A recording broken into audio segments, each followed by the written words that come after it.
discuss a respiratory medicine topic in this video, which is bronchiectasis. So what is bronchiectasis? It is abnormal and irreversible dilatation of bronchi, initially medium sized, then entire bronchi is involved, right? Including the obliterative fibrosis of the bronchioles. Okay, it can have restrictive component, है ना? तो mainly obstructive है पर restrictive component भी हो सकता है, ठीक है. तो fibrosis, traction bronchiectasis is the example, है ना. तो ये जो इंटरस्टिशियल लंग डिजीज होता है इसका पार्ट है, बाद में देखेंगे, ठीक है. तो बेसिकली ये होता क्या है, it is abnormal and reversible dilatation of bronchi, ठीक है. ये ब्रोंकाई के डायलिटेशन के साथ साथ ब्रोंक्यूल भी इन्वॉल्व हो रहा है, ठीक है. ब्रोंक्यूल का भी फाइब्रोसिस हो रहा है. ओके, तो अब ये पूरा हो जाएगा तो क्या होगा, ऑब्स्ट्रक्शन होगा, तो it is obstructive lung disease. तो एक चीज़ होता है, कॉन्सेप्ट होता है सूडो ब्रोंकिएक्टासिस, ठीक है. तो what is this? It is reversible dilatation of bronchi following infection. मतलब जैसे अगर इन्फ्लुएंजा और कोविड हुआ तब भी डायलिटेशन होता है ब्रोंकाई का, पर वो रिवर्सिबल होता है. इट कैन वापस it can come back to normal. Okay, तो नेक्स्ट क्या है, दूसरे ऑब्स्ट्रक्टिव लंग डिजीजेस क्या होता है, COPD which includes empyema, bronchitis, small airway disease, ठीक है. ओके, तो ये ABE से याद रखना, airway disease, bronchitis, empyema COPD में आता है. Next bronchial asthma, bronchiolitis, cystic fibrosis and bronchiectasis. तो ये सारे होते हैं ऑब्स्ट्रक्टिव लंग डिजीजेस, ठीक है. सिस्टिक फाइब्रोसिस, ये ब्रोंकिएक्टासिस जो हम पढ़ रहे हैं ये भी ऑब्स्ट्रक्टिव है.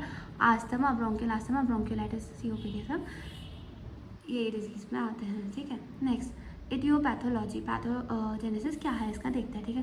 तो सबसे पहले क्या हो रहा है, ये बेसिकली मोस्टली तो ये इडियोपैथिक होता है, पर ये जो पोस्ट इन्फेक्शियस केसेस होता है, स्पेशली TB, है ना.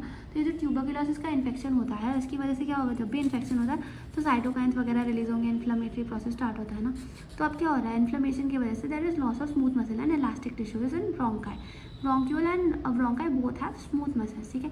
पर ब्रोंकाई के पास कार्टिलेज होता है, कार्टिलेज के साथ साथ it also has cartilage right and smooth muscle fibres. पर ब्रोंक्यूल के पास कार्टिलेज नहीं होता. ऑल राइट, तो अब क्या हो रहा है, there is abnormal and irreversible dilatation of bronchi, ठीक है. और यहाँ mucus cells, the globular cells are excess here ना ब्रोंकाई में. तो अब क्या हो रहा है, there is abnormal and irreversible dilatation of bronchi, ठीक है. ये चले गया, स्मूथ मसल इलास्टिक टिश्यू चले गया, तो क्या होगा, डायलेट होगा.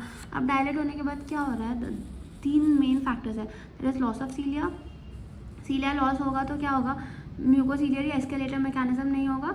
म्यूकोसीलियरी एस्केलेटर मैकेनिज्म कुछ नहीं होता, सीलिया की मदद से जो भी सेक्रेशन होता है वो बाहर की तरफ, नेसोफैरिंक्स की तरफ जाने के प्रोसेस को बोलते हैं म्यूकोसीलियरी एस्केलेटर मैकेनिज्म. ये नहीं रहेगा तो क्या होगा, अब there is pooling of secretion. तो जो भी सेक्रेशन होगा वो बाहर नेसोफैरिंक्स के बदले अंदर ही सेटल हो जाएगा, ठीक है.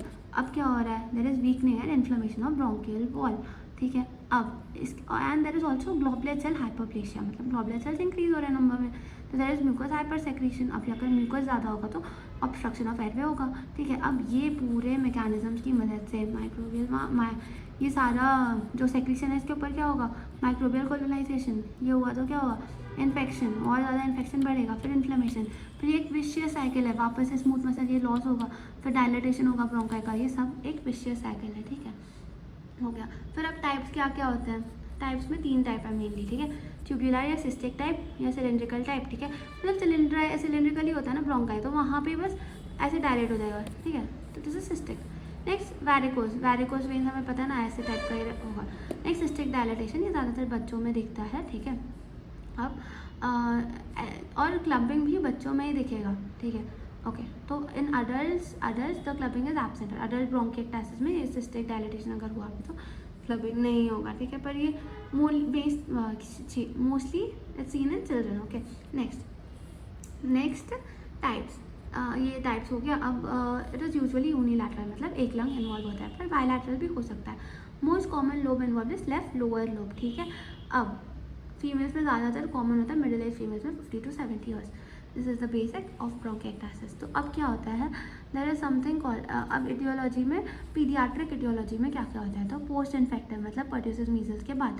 It is associated with some syndromes. Okay, what are they, Mounier Kuhn syndrome, यहाँ पे क्या हो रहा है, tracheobronchomegaly. Okay, it's increasing in size. What is William Campbell syndrome, मतलब थोड़े कंजेनिटल डिसऑर्डर है जिसकी वजह से हो रहा है, ठीक है. अब कार्टिलेज नहीं है अगर तो that is William Campbell syndrome. Kartagener syndrome क्या होता है, primary ciliary dyskinesia. Okay, bronchiectasis, sinusitis, situs inversus, ये तीनों क्लिनिकल साइंस है कार्टाजीनस सिंड्रोम के। तो लेट रिजल्ट क्या है, बेसिकली म्यूकोसिलियरी क्लियरेंस इम्पेयर्ड होगा, ठीक है। ओके, नेक्स्ट यंग सिंड्रोम में azoospermia infertility is the characteristic, cystic fibrosis, yellow nail syndrome, alpha 1 antitrypsin deficiency, ये सारे कॉजेज हो सकते हैं, ठीक है, in development of bronchiectasis. Next, okay, next क्या है कि obliterative bronchiolitis due to infection in childhood is MacLeod syndrome, impaired mucociliary clearance, Kartagener's syndrome, cystic fibrosis, Young syndrome, ये सब, ठीक है। नेक्स्ट, आइसोलेटेड IgA डेफिशिएंसी की वजह से भी होता है। Most common is primary immuno deficiency. अब अडल्ट में क्या हो रहा है, अडल्ट में it is idiopathic. We just saw कि टीबी के इन्फेक्शन के बाद, यहाँ पे टीबी के इन्फेक्शन के बाद एक विशियस साइकिल हो रहा है, तो वही है मैकेनिकल ऑब्स्ट्रक्शन, एक ब्रॉक सिंड्रोम करके होता है, मतलब सेकेंडरी लिम्फेडिनोपैथी, और राइट मिडिल लोब में ब्रोंकिएक्टासिस दिखने को मिलेगा इसमें, ठीक है, अडल्ट में। अब इम्यूनो डेफिशिएंसी में भी दिखता है, also seen in childhood IgA deficiency, most common हमने यहाँ पे देखा था, ठीक है। नेक्स्ट, ऑटोइम्यून शोग्रेन्स सिंड्रोम जो भी है इसमें देखने को मिलेगा। नेक्स्ट, क्लिनिकल फीचर्स क्या है, तो अब हमें पता है कि टीबी की वजह से हो रहा है, तो क्रॉनिक कफ, ठीक है, पोस्टरल वेरिएशन होगा। अब स्पूटम भी रिलीज होगा, स्पूटम बहुत ज़्यादा अमाउंट में रिलीज होगा, it is copious, foul smelling, 3 layered, है ना, मतलब पस, म्यूकस, म्यूकोपुरुलेंट पस, तीनों दिखेगा, ठीक है। नेक्स्ट, अर्ली मॉर्निंग एक्सैसबरेशन, सुबह उठ के एक्सैसबरेट होगा। हेमोप्टाइसिस क्यों हो रहा है, क्योंकि रप्चर हो रहा है थिन वॉल वेन्स का, ठीक है। अब acute exacerbation due to infection, always rule out bronchiectasis, है ना, इन करेंट निमोनिया। तो अगर रेकरेंट निमोनिया है तो हमेशा ब्रोंकिएक्टासिस को रूल आउट करना पड़ेगा, ठीक है, नहीं करा तो there might be death in severe cases, okay. अब फाइंडिंग्स क्या है, clubbing in children, seen in cystic type, तो मेनली हमें इंस्पेक्शन और पैल्पेशन से कुछ पता नहीं चलेगा, ऑस्कल्टेशन इज इंपॉर्टेंट, ठीक है।